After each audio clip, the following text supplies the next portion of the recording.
Louise Warneford a toujours voulu être mère. Depuis sa jeunesse, elle avait ce rêve ancré dans son cœur. Fonder une famille, tenir son bébé dans ses bras, le bercer, le voir grandir. Elle imaginait les rires, les biberons, les premiers pas, les anniversaires.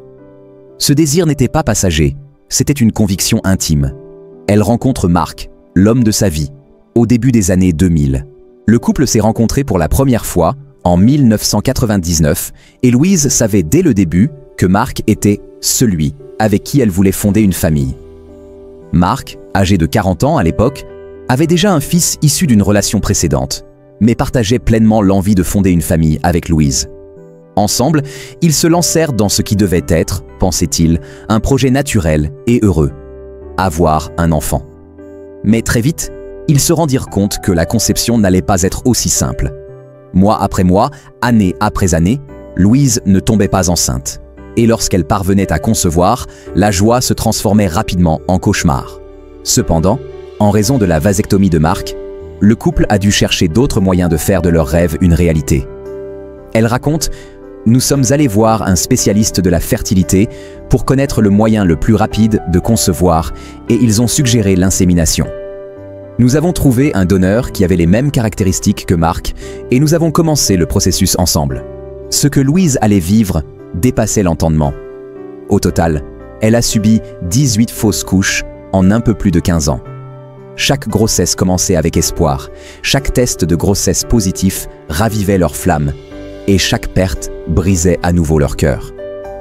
Les fausses couches survenaient toutes entre la 6e et la 14e semaine de grossesse. Louise voyait chaque fois l'échographie, entendait parfois le battement du cœur de l'embryon, puis, quelques jours ou semaines plus tard, tout s'arrêtait. Le vide, l'incompréhension, la douleur. Ces mots n'étaient même pas suffisants pour décrire ce qu'elle ressentait.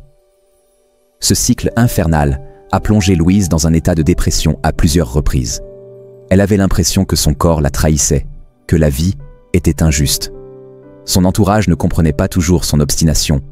Certains lui conseillaient de renoncer, d'adopter ou de tourner la page, mais elle ne pouvait pas. Elle sentait au fond d'elle que son bébé l'attendait. Elle ne savait pas comment, ni quand, mais elle refusait d'abandonner. Louise et Mark ont investi environ 90 000 €, plus de 80 000 livres sterling, dans des traitements de fécondation in vitro, FIV. Ils ont tenté ces traitements à travers plusieurs cliniques privées en Angleterre et à l'étranger. À l'époque, comme Mark avait déjà un enfant, il ne pouvait pas bénéficier d'un remboursement ou d'un soutien financier du NHS, le système de santé publique britannique, car Louise n'était pas considérée comme prioritaire. Elle a donc supporté seule les injections hormonales, les examens invasifs, les ponctions ovariennes, les transferts embryonnaires. Le tout en espérant que cette fois, ça marcherait. Mais chaque tentative se soldait par une nouvelle fausse couche. Elle commençait à se sentir comme une tombe pour bébé, selon ses propres mots. Son couple en souffrait, bien sûr. Ils ont frôlé plusieurs fois la rupture, mais Mark restait à ses côtés, la soutenant tant bien que mal malgré ses propres souffrances.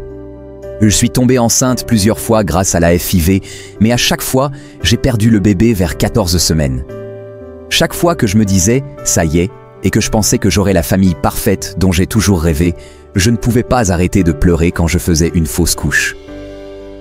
Nous avons décidé d'essayer la FIV, mais même si je suis tombée enceinte plusieurs fois, j'ai toujours perdu le bébé. Mon corps provoquait sans cesse des fausses couches, sans que nous comprenions pourquoi. C'était un mystère. Louise a abandonné son rêve en 2010, incapable de faire face à d'autres efforts. Elle dit « Il n'y a pas de chagrin comparable à la perte d'un bébé tant désiré, tous nos espoirs et nos rêves ont été brisés. Nous avons même eu recours à une banque de sperme, mais cela a également échoué. Ce n'est qu'au bout de plusieurs années, après des analyses approfondies dans une clinique spécialisée, que les médecins ont découvert un problème jusque-là passé inaperçu. Les cellules tueuses naturelles de Louise étaient trop actives. Son système immunitaire attaquait les embryons comme s'il s'agissait de menaces étrangères. C'est une affection rare, mais connue dans certains cas d'infertilité inexpliquée. Cette découverte allait être le tournant majeur de leur parcours. Louise a alors été traitée avec un protocole médical spécifique visant à supprimer partiellement son immunité, à l'aide de médicaments immunosuppresseurs et d'aspirine, entre autres. Puis, en 2015, à l'âge de 47 ans, elle entame une nouvelle tentative de FIV, cette fois avec un ovocyte de donneuse, en raison de son âge. Louise a déclaré « J'ai rencontré un spécialiste, le docteur Shehata, et il m'a dit que j'avais des cellules tueuses dans mon corps, ce qui explique pourquoi je ne pouvais pas avoir d'enfant. Je lui ai dit que j'avais fait 18 fausses couches et que je ne pouvais pas revivre ce processus. Mais il m'a donné le courage et la force d'essayer une fois de plus. 4 ans plus tard, à 47 ans, j'ai dit à Marc que nous devrions essayer une fois de plus avant mes 50 ans. Cette fois, comme j'étais trop âgé pour plusieurs cliniques au Royaume-Uni, j'ai décidé de faire mes propres recherches et j'ai utilisé la méthode du don d'embryons à la clinique Ginem de Prague. Contre toute attente, la FIV fonctionne. Louise tombe enceinte une nouvelle fois, et cette fois-ci, la grossesse se maintient, mais pas sans stress. Durant les 9 mois, Louise vit dans l'angoisse constante. Chaque jour, elle se réveille avec la peur d'un saignement, d'une mauvaise nouvelle. Elle passe son temps entre les rendez-vous médicaux, les échographies, les tests. Elle suit rigoureusement son traitement immunosuppresseur. Finalement, en juin 2016, après une grossesse extrêmement surveillée, elle subit une césarienne programmée à l'hôpital Great Western Hospital de Swindon. Et c'est là que le miracle tant attendu arrive. Louise met au monde William, un petit garçon en parfaite santé. Peu de temps avant d'abandonner, en 2010, le couple a accepté de faire une dernière tentative après qu'un médecin leur a dit qu'un embryon donné pourrait réussir. Et Louise a donné naissance à un petit garçon en bonne santé, William, à 37 semaines. À 48 ans, elle est maman pour la première fois. Marc a 55 ans. Le couple pleure, rit, reste sans voix. Ils n'arrivent pas à croire que, après 18 fausses couches, 16 ans de souffrance, ils tiennent enfin leur bébé dans leurs bras. William devient la lumière de leur vie. Chaque sourire, chaque câlin, chaque nuit sans sommeil devient une bénédiction. Pour Louise, rien ne vaut le fait de se lever à 3 heures du matin pour nourrir son fils. Elle embrasse les couches sales, les coliques, les larmes, tout. Car tout cela est le rêve qu'elle pensait perdu à jamais.